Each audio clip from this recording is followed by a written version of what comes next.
Nješka u Višnjičevedze pohovani srpski Homer, na pamjatnik položeni venci, služeni parastos i otrimana prihodna programa.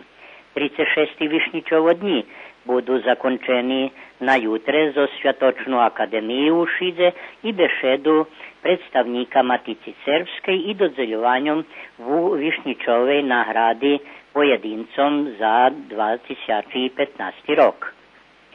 Nješka na Lukača u našoj grekokatolickej parohiji Svjatoga apostola i evanelisti Luki, Kirbaj, arhijerejnu službu Božu služil i nakazoval naš egzarh i vladika Grigorije Đuđar, soslužovali 15 parohove z našого egzarhatu i Horvatske, a okončeni posrimski i tradicijni obhod polo cerkvi zo ščitanjom evangelijoh.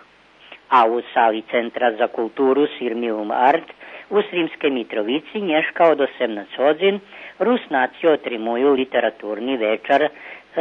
U programi učestvuje Nišana špivatska grupa pod rukovoditeljstvom Danijeli Hornjak i mladši i starši členi recitatorske sekcije, ktori budu čitas prozu i poeziju po ruski i srpski.